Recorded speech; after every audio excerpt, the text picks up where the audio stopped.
환경과 사회, 지배구조를 고려한 ESG가 전 세계 시장에서 주류로 자리 잡으면서 여기에 미리 대비하지 않은 기업들은 글로벌 경쟁력을 갖추기 힘든 상황이 펼쳐지고 있습니다.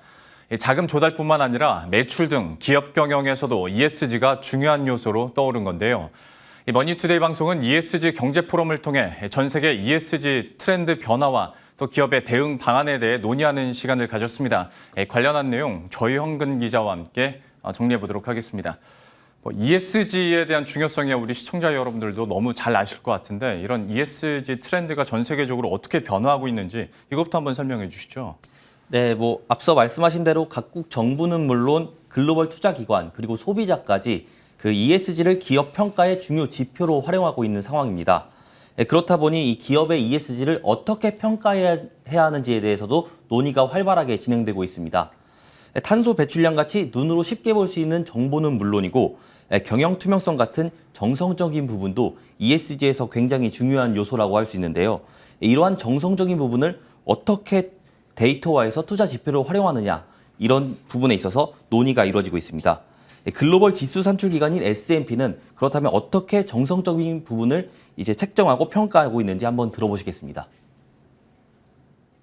There is a second part to the assessment, which is, I think, quite unique to what S&P Global Ratings does, which is what we call preparedness, which is essentially the capacity to anticipate and to adapt to a variety of long-term plausible disruptions. So this one, by definition, it's much more forward-looking. It's much more qualitative.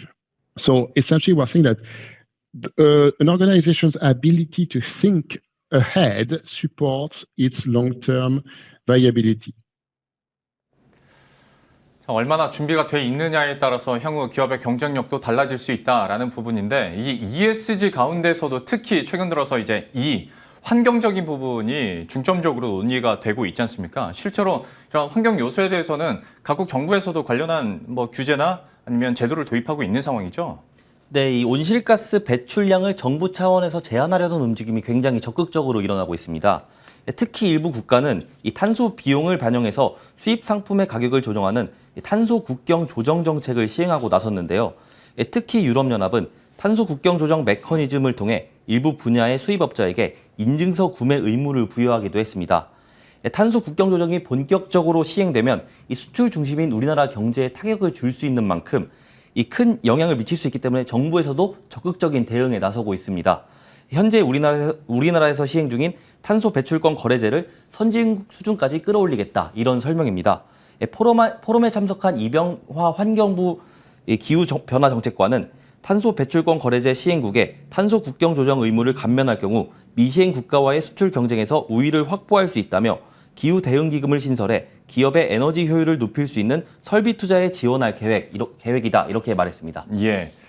그러면 그 탄소 중립과 관련해서 정부뿐만 아니라 기업에서는 현재 어떤 노력을 펼치고 있습니까? 네, 이 정부는 물론 이제 국부 펀드에서도 기관 투자가들이 이제 ESG를 투자 지표로 활용한다 이렇게 공언하고 나섰습니다. 예. 그렇다 보니까 안정적으로 자금을 조달하고 또 사업을 지속하기 위해서는 온실가스를 줄이는 게 가장 시급한 과제다 이렇게 말할 수 있는데요.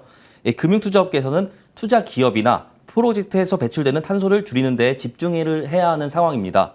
이를 위해서는 자산 포트폴리오에서 탄소 배출이 큰 기업의 비중을 줄이거나 저탄소 설비 투자를 늘린 기업에 인센티브를 제공해야 할 필요가 있습니다. 산업계는 정부와 금융사, 소비자의 요구에 직면했다는 점에서 탄소 중립이 대응이 더 시급한 상황이다 이렇게 말할 수 있습니다. 구체적으로 기업의 자체 배출량은 물론 협력사나 제품의 이용 단계에서 배출되는 탄소도 줄여야 하는 과제를 안고 있다 이렇게 말할 수 있는데요. 신재생 에너지 등으로 공정 자체를 전환하는 설비 투자를 요구받고 있다 이렇게 볼 수 있을 것 같습니다. 참 이런 규제나 변화들이 기업에게 있어서는 위기일 수 있겠으나 또 반대로 생각했을 때 또 새로운 시장과 새로운 기회라는 측면에서 기업들도 이 시장에 적극적으로 뛰어들고 있는 상황인데 좀 말씀드렸던 것처럼 새로운 기회로 활용할 수 있는 방안들은 뭐가 있을까요? 네, 말씀하신 대로 이제 일부 기업은 이 온실가스를 이제 비용으로 인식하는 것보다는 새로운 기회로 창출하려는 노력을 하고 있습니다. 예. 이제 친환경 제품을 출시하거나 또 신재생 에너지로 비즈니스 영역을 확대하는 모습도 보이고 있는데요. 최근에는 이 CCUS가 주목을 받고 있습니다. 이 CCUS는 탄소를 저장해서 다른 방식으로 활용할 수 있는 기술인데 이 기업 입장에서는 새로운 비즈니스 모델로 활용할 수 있어서 굉장히 각광을 받고 있습니다. 관련한 내용을 한번 전문가의 이야기 한번 들어보시겠습니다.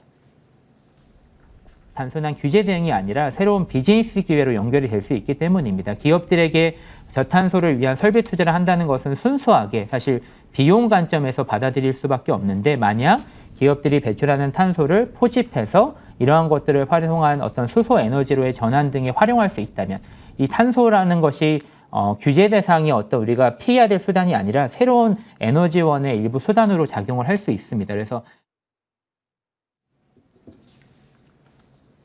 예, 이렇게 ESG 트렌드에 맞춘 정부와 기업들 간의 대응책들, 내용들 함께 정리해봤습니다. 조영근 기자와 함께했습니다. 잘 들었습니다.